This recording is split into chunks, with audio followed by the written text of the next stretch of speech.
Hi అండి, welcome back to Siri అనుస్ world. ఇవాళ recipe వస్తే చూస్తుంటేనే అర్థమైంది కదా, చికెన్ బిర్యానీ అండి. చాలా టేస్టీగా, క్విక్గా, ఈజీగా చేసేయచ్చు. వంట రాని వాళ్ళు కూడా ఈ బిర్యానీ చేసేయచ్చు అండి. చాలామంది బిర్యానీ అనగానే చాలా టైం పడుతుంది, మాకు రాదు అనుకుంటారు. ఒక్కసారి నా వీడియో చూసి ట్రై చేయండి, పర్ఫెక్ట్గా వస్తుంది. మరి ఇంకా ఆలస్యం ఎందుకు, ప్రాసెస్లోకి అయితే వెళ్ళిపోదాం. ముందుగా శుభ్రంగా వాష్ చేసుకున్న చికెన్ పీసెస్ని తీసుకున్నాను ఒక బౌల్లో. ఇందులోనే 1/2 టేబుల్ స్పూన్ పసుపు, 1/2 టేబుల్ స్పూన్ ధనియాల పొడి, 1/2 table spoon garam masala, 1/2 table spoon biryani masala వేస్తున్నాను. ఒకవేళ మీ దగ్గర బిర్యానీ మసాలా కానీ గరం మసాలా లేకపోతే వాటితోనే కొంచెం ఎక్కువగా వేసేసుకుంటే సరిపోతుంది. అందులోనే నేను హోల్ గరం మసాలాస్ వేసాను, అంటే ఎలాచి, లవంగాలు, మిరియాలు ఇవన్నీ వేసి 2 బిర్యానీ ఆకులను, 2 పచ్చిమిర్చి ముక్కలను, అలానే 1/2 కప్పు కొత్తిమీర పుదీనాను వేసుకుంటున్నాను. అలానే 1.5 స్పూన్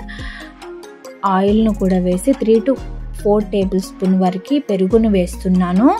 ఇందులోనే నేను కారానికి తగినట్టు, మేమైతే కొంచెం కారం ఎక్కువగానే తింటాం కాబట్టి 1.5 స్పూన్ కొంచెం స్పైసీగా చేస్తున్నాను. 1.5 స్పూన్ కారం వేస్తున్నాను. టేస్ట్కి సరిపడినంత సాల్ట్ను కూడా పిండేసి, కొంచెం అల్లం వెల్లుల్లి పేస్ట్ నేను వేయడం మర్చిపోయాను. 1.5 స్పూన్ అల్లం వెల్లుల్లి పేస్ట్ వేసి మసాలా మొత్తం పట్టేటట్లు, ముక్కలకు పట్టేటట్టు కలుపుకొని ఒక 20 minutes పాటు పక్కన పెట్టేసేయాలి.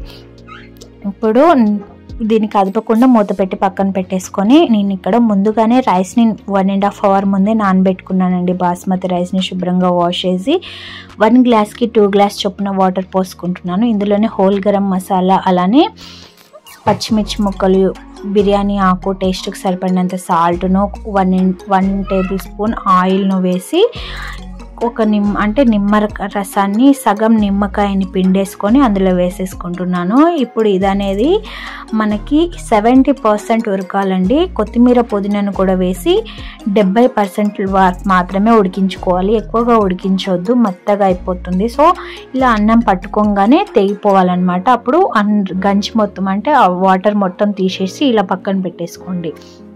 కొంచెం మందపాటి గిన్నె తీసుకొని స్టవ్ వెలిగించుకొని అందులో 1 టేబుల్ స్పూన్ ఆయిల్, నేను ఇక్కడ బటర్ వేసానండి. బటర్ లేని వాళ్ళు కొంచెం ఆయిల్ ఎక్కువ తీసుకోండి. 2 టేబుల్ స్పూన్ తీసుకుంటే సరిపోతుంది. మనం అన్నిట్లో ఆయిల్ వేసాం కాబట్టి ఆయిల్ ఎక్కువ వేయకుండా 2 టేబుల్ స్పూన్ ఆయిల్ వేసుకుంటే సరిపోతుంది.